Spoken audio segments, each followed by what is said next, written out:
फरमाइश की जी। तकरीबन 8 फुट की लंबाई जे। ये अनमोल शहजादा बैठा है। तुसी मेरे ते नहीं रखो फोकस, तुसी फोकस आवाज़ नाल आंदी रही। हाँ ये 8 फुट का तकरीबन लंबाई है जी, तो 4.5 फुट की उचाई है, तो माशाल्लाह तकरीबन 5 फुट की छाती है। अल्हम्दुलिल्लाह अल्हम्दुलिल्लाह बहुत अच्छी ग्रोथ कर रहा है। सुम्मा अल्हम्दुलिल्लाह। अक्सर दोस्त कहते हैं कि कोई एक मुकम्मल वीडियो बना के शेयर की जाए। माजिद अली जज़ाकल्ला, सैफुल्ला खान जज़ाकल्ला। तो अज तुहानूं तफसीलन दसने जी, पूरी गुफ्तगू करने तुहाडे नाल इस हवाले दे नाल। बच्चों की ग्रोथ तो लैके बच्चों की परवरिश के नाल, जानवर की तैयारी के हवाले नाल सारे मामला तुहाडे नाल डिस्कस करने जी। मेरे नाल ना आवाज़ सही आवे, की मसला है? ये जनाब ये सारिया चीज़ां तुहाडे नाल डिस्कस होणगियां ताकि एक अच्छा रिजल्ट ते एक अच्छी तुहानूं जिहड़ा ना वो मिले, मालूमाती वीडियो मुहैया होवे। ते ये जनाब जदों तुहाडा जानवर प्रैगनेंट होंदा ना जी, तो ओहदी तैयारी कम अज़ कम 2 तो 3 महीने पहले तुसीं अगर शुरू करो तो वो तुहानूं बहुत अच्छा रिजल्ट देती है। जिस तरह कि तुहानूं सामने मलंगनी नज़र आ रही है, यह देख लो तुसीं कि इस मलंगनी की असीं जिहड़ा ना अल्हम्दुलिल्लाह सुम्मा अल्हम्दुलिल्लाह ਇਹਦੀ सिर्फ माशाअल्लाह तबारकल्ला माशाअल्लाह तबारकल्ला माशाअल्लाह तबारकल्ला, अल्लाह पाक इन्हूं नज़रे बद तो महफूज फरमाए। ये तुसीं देख रहे हो जी, ये अपनी मलंगनी है, ਇਹਦੀ अच्छी केयर की है। हले सूण च कुछ दिन कढ़ दी है तो तुहाडे सामने माशाअल्लाह अच्छी तैयार हो रही है। अल्हम्दुलिल्लाह अल्हम्दुलिल्लाह। इनू मैं ब्राह्मण का सैमीनेशन कराइए, ये वास्ते दुआ करना अल्लाह करे ये मामला बखैर आफियत हो। ये जनाब इनू असी तकरीबन 3 महीने तो इसकी केयर शुरू की हुई है। ਇਹ देखो जी 3 महीने तो असी इनू जरा देसी घ्यो खुराक अच्छी, ये माशाअल्लाह तकरीबन 26 तो 28 लीटर दुध देने की कैपेसिटी की हामल गाय, तो दुध दे दे के बिल्कुल पिंजर बन जाती है। जो ये पाओ वो भी खत्म कर दी है, जो इनू खुआओ वो भी खत्म कर दी है। ये जिस टाइम असी इनू खुश्क किया उस टाइम ये नीचे दिन का 10 किलो दुध सी, 5 किलो सुबह तो 5 किलो शाम ਨੂੰ। मगर असी लालच नहीं किया, असी इस चीज़ को महसूस किया कि इस जानवर की अगर असी केयर करांगे तो यह सानू ज़्यादा फ़ायदा देगा। तो वो जनाब अल्हम्दुलिल्लाह असी इसकी केयर भरपूर अंदाज नाल की है। उम्मीद है कि इंशाअल्लाह इस सूए ये पिछले नालों ज़्यादा बेहतर सेहत भी रहेगी तो ज़्यादा बेस्ट भी रहेगी। एक गाह तुहानूं दिखाई असी इस तरह ही तुहानूं होर जानवर भी दिखाने हैं। सामने एक होर साड़ी मलंगनी गां खड़ी है जी। आ देखो जी, यह जो तुहानूं वंडा नज़र आ रहा है ना जी, ये असी इहनूं देसी घ्यो च भिगोया। यह देखो तुहानूं थोड़ा थोड़ा नज़र आ रहा है। इनू असी देसी घ्यो च भिगो के इन्हां दे अगे पाया। खल कुदरती खत्म हुई सी तो अज इन्होंने एडे शौक नाल नहीं खादा।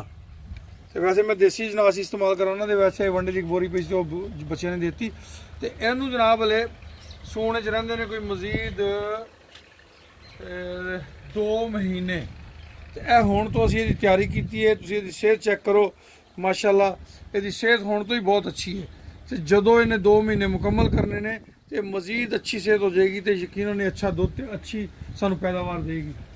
इस तरह ही जनाब यह साडी जिहड़ी मझ है ये भी टाइम कढ़दी है, तो असी इसदी हुण तो केयर कर रहे हैं। कम से कम तकरीबन ये भी 2.5-3 महीने लैंदी है। ये खुशक की हुई है, इनू अच्छी खुराक दे रहे हैं, इनू देसी घी इस्तेमाल करा रहे हैं। तो इंशाअल्लाह जदों इन्हें फाइनल तैयार होना है बहुत अच्छा रिजल्ट देगी बाहुकमे रब्बी इंशाअल्लाह। अच्छा एक हुण यह देखो जी, तुसीं कहोगे जी बाकी तो सेहतमंद ने, सेहतमंद क्यों नहीं? तो ये जनाब मैं हुण परचेज़ की है 1,32,000 रुपये की कमज़ोर जी सिंधड़ नस्ल की भैंस है। तो ये जनाब सिंह जोड़े ने वह भी सिर के खुबे हुए सन, मैं इन्हूं लिया के सिंह बनवाए ने, यदी तरतीब सही की है। तो इंशाअल्लाह अल्लाह की मेहरबानी नाल ये भी जो तैयार होएगी तुहाडा दिल खुश होएगा। उद तक मैं उम्मीद करना भी 8 सिर 10 सिर दुध जो घ्यो है ना देसी वो ये अंदर चले जाएगा। तो जो 10 सिर घ्यो डंगर के अंदर जाए जी, वो चमड़ी भी दस दी जिस दिन आई है बिल्कुल रुखी चमड़ी सी यदी, तो हुण माशाअल्लाह इसकी सेहत दिन ब दिन अच्छी हो रही है। यह देखो जनाब ये इस तरह ही अगर असी केयर करते रहिए सारे जानवरों की तो सारे जानवर ही अच्छा रिजल्ट देंगे ने अल्लाह की मेहरबानी नाल। एक होर जनाब इत्थे तुहानूं दिखाने आ और जिहड़ा सिंह भुरिया किधर है झोटी ਅੱਛਾ ਅੱਛਾ ਅੱਛਾ, ਉਹ ਬਾਹਰ ਖੜੀ ਜੀ, ਗੇਟ ਬੰਦ ਕਰ ਜੀ। ਇਹ ਵੀ ਝੋਟੀ ਜਨਾਬ, ਇਹਦੀ ਵੀ ਤਿਆਰੀ ਅਸੀਂ ਕਰ ਰਹੇ ਹਾਂ। ਆਹ ਦੇਖ ਲਓ, ਮਾਸ਼ਾਅੱਲਾ ਹਵਾਨਾ ਬਣਾਉਣਾ ਸ਼ੁਰੂ ਕਰਤਾ ਇਹਨੇ, ਤੇ ਹਲੇ ਵੀ ਦਿਹਾੜੇ ਕਾਫੀ ਕੱਢਦੀ ਹੈ। ਤੇ ਇਨਸ਼ਾਅੱਲਾ ਜਦੋਂ ਤੱਕ ਇਹਨੇ ਫਾਈਨਲ ਹੋਣਾ ਹੈ ਬਾਹੁਕਮ ਰੱਬੀ, ਇਨਸ਼ਾਅੱਲਾ ਇਹਦਾ ਬਹੁਤ ਅੱਛਾ ਹਵਾਨਾ ਬਣੇਗਾ ਇਨਸ਼ਾਅੱਲਾ ਬਾਹੁਕਮ ਰੱਬੀ।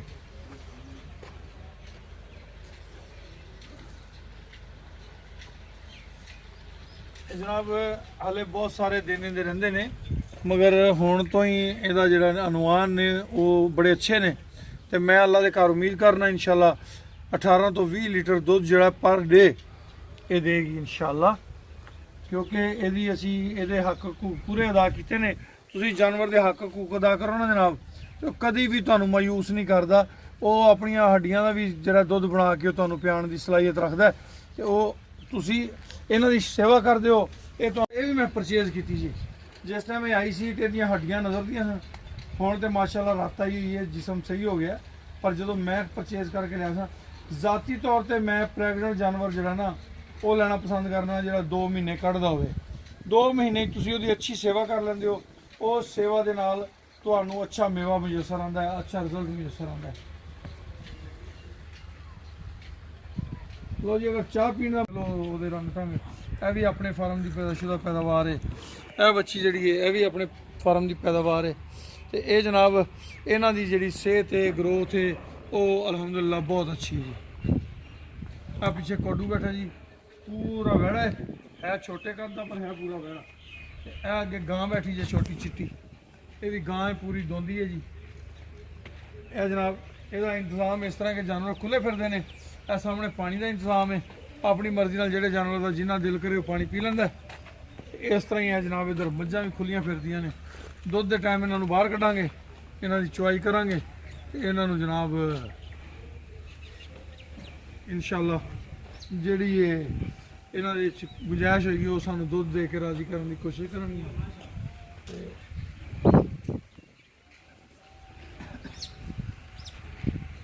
ਯਾਰ ਚਾਹ ਵੀ ਬਣਾਉਣ ਲੱਗੇ ਨਾ ਬੰਦੇ ਮੱਠੀ ਬਣਾਉਂਦੇ ਨੇ। ਹਾਂ ਬਸ ਹੁਣ ਠੀਕ ਹੈ ਜੀ। पेड़ से ना यार मुर्दा भाई बस है कमाल ही। हाँ जी, बड़ी मोहब्बत करा रहा। देखना उनको पता है उन वलसन राणा साहब दोबारा मैं पहले ही आसानी पैदा कर रहे वहाँ।